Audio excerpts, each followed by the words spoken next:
The small town of Willow Creek was never the same after Mr. Jenkins took up residence at the bus stop on Fridays. It started with a few curious glances from passers-by as he stood motionless under the flickering streetlights, his eyes fixed intently on some point beyond the horizon. At first, people thought it was just an eccentric old man trying to catch the last bus home for work or perhaps waiting for someone who never showed up. But as Fridays turned into weeks and Mr. Jenkins remained steadfast at that corner of Main Street, a sense of unease began to creep in among the townsfolk. Children would point and whisper to each other on their way to school, while adults exchanged nervous glances when they passed by. One stormy Friday evening, Emily, a young girl with curly brown hair, decided to investigate Mr. Jenkins' strange behavior. She approached him cautiously, her heart pounding in her chest as he slowly turned his head towards her. His eyes seemed to bore into hers, and for an instant, she felt like he could see right through her very soul. The wind howled around them, but Emily heard a faint whisper, "I've been waiting." She shuddered and quickly retreated back home. As the weeks went by, more people began to notice that Mr. Jenkins' presence seemed to be affecting their lives in subtle yet unsettling ways.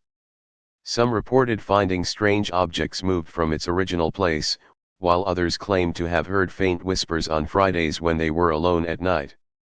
It became clear that Mr. Jenkins was not just a lonely old man waiting for the bus, he was something more sinister, and his patience had been wearing thin for far too long.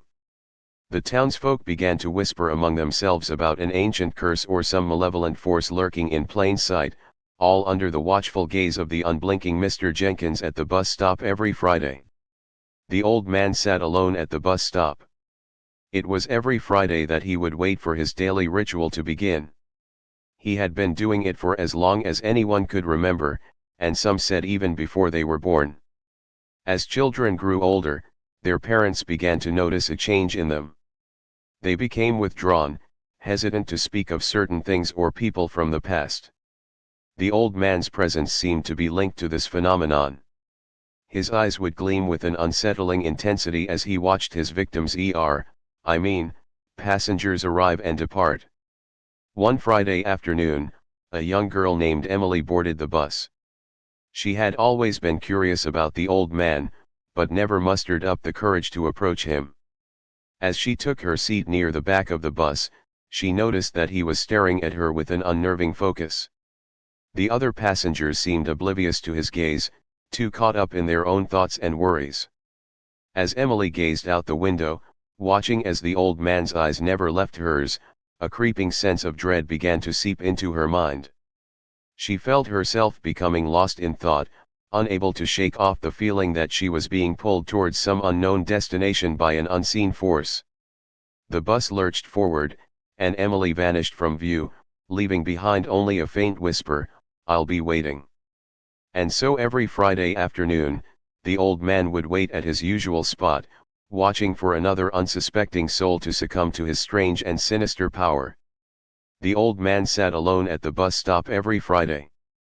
He was always dressed in his worn tweed jacket and scuffed shoes, a fixture of the community that seemed to be stuck in time. At first, it wasn't so bad for Emily. She would watch him from afar as she walked home from school on Fridays, wondering what had brought her to this place every week. Her parents told her he was harmless, just an old man who liked routine and solitude. But as the weeks went by, Emily began to notice that something felt off about his presence. She started to see things out of the corner of her eye, a flicker of movement when she thought there was no one else around, a faint whisper in the wind that seemed to carry only his name, Friday. She tried to brush it off as mere imagination, but the feeling grew stronger with each passing week. It started to feel like he was waiting for something, or someone. One Friday afternoon, Emily found herself walking home from school when she saw him standing at the bus stop, just as always. But this time, his eyes seemed different. They gleamed in a way that made her skin crawl. As she passed by, he called out to her, "Emily." She quickened her pace, but felt an unseen force pulling her back. When she turned around, he was still standing there, watching her with an unnerving intensity. And then, just as suddenly as it had started, everything went black.